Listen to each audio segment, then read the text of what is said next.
நாம் நான் என்று எண்ணும் அகங்காரம் அல்லது சிற்றுயிர் என்பது ஒரு தற்காலிக மன கட்டுக்கதை, ஒரு பிரமை. இது நித்தியமான உண்மையான தன்னை மறைக்கிறது. இந்த பொய் அடையாளத்தை கலைப்பதன் மூலமே மனித துன்பத்தின் வேர் அழுக்கப்படுகிறது. ரமணரின் கூற்றுப்படி அகங்காரம் என்பது ஒரு நிலையான பொருள் அல்ல. மனதில் எழும் முதல் எண்ணம்தான் நான் எண்ணம். தான் எல்லா எண்ணங்களுக்கும் மூலம் என்ற உணர்வு. உணர்வுகள், எண்ணங்கள், கருத்துக்கள் அனைத்தையும் நான் என்ற ஒரு பின்னணி உணர்வு ஒன்றிணைக்கிறது. இந்த எண்ணம் உயிர்ப்புள்ள சித்து மற்றும் உயிரற்ற ஜடம் ஆகியவற்றை ஒன்றுகட்டும் கணு. இந்த கணுவில் இருந்துதான் பின்னர் எல்லா எண்ணங்களும், ஆசைகளும், பயங்களும், இரட்டை உலகமும் தோன்றுகின்றன. இந்த அகங்காரம் ஒட்டுண்ணி போல உள்ளது. சுயமான அர்த்தமற்றது. உண்மையான தன்னின் வெளிச்சத்தின் நிழல் போன்றது. சத்தியமான தன்னின் ஒளி படும்போது அந்த நிழல் நிஜமானதாக தோன்றுகிறது. இந்த மாயை பிறகு எல்லா செயல்களையும் அனுபவங்களையும் தன்னுடையதாக்கிக் கொள்கிறது.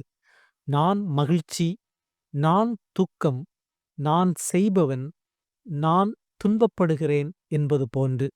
அகங்கார பிரம்மைதான் எல்லா துன்பத்திற்கும் காரணம். உடல் மற்றும் மனதுடன் தன்னை சேர்த்துக் கொள்வதால் நான் மற்றும் உலகம் என்னும் பிரிவு உணர்வு உருவாகிறது. இந்த குறைபாட்டுணர்வே அகங்காரத்தை பொருட்கள், சாதனைகள், உறவுகள், இன்பங்கள் ஆகியவற்றில் நிறைவு தேட வைக்கிறது. இந்த ஆசை, செயல், நிறைவு சுழற்சிதான் சம்சாரம், பேராசை, பயம், வெறுப்பு, பற்று போன்றவை அனைத்தும் நான் உடல், நான் மனம் என்ற அடிப்படை பிழையின் வெவ்வேறு வடிவங்களே. இந்த பிரம்மையை கலைக்க மகரிஷி ஒரு முறையை வழங்கினார். தான் யார் என்னும் விசாரணை. இது ஒரு அறிவார்ந்த ஆராய்ச்சி அல்ல.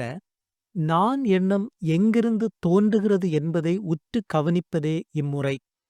இந்த எண்ணம் எழுந்தாலும் இந்த எண்ணம் யாருக்கு வருகிறது என்று கேட்க வேண்டும். உடனே எனக்கு என்ற பதில் வரும். பிறகு அந்த நான் எங்கிருந்து வருகிறது, நான் யார் என்று கேட்டு கவனத்தை அந்த நான் என்ற உணர்வில் தோற்றத்தை நோக்கி திருப்ப வேண்டும். இந்த விசாரணையை தொடர்ந்தால் வெளியே சிதறும் மன ஆற்றல் உள்நோக்கி திரும்பும். அகங்காரத்திற்கு உண்மையான இடமோ பொருளோ இல்லாததால் இந்த கூர்மையான விசாரணையால் நான் எண்ணம் தணியும்.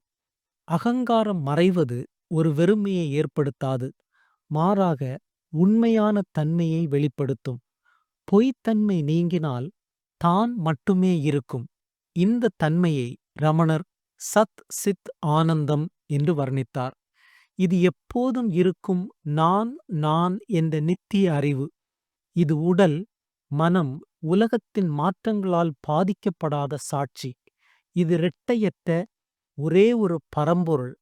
தனி நபர்கள், தனி கடவுள், தனி உலகம் எதுவும் இல்லை. இங்கே தான் மட்டுமே உள்ளது.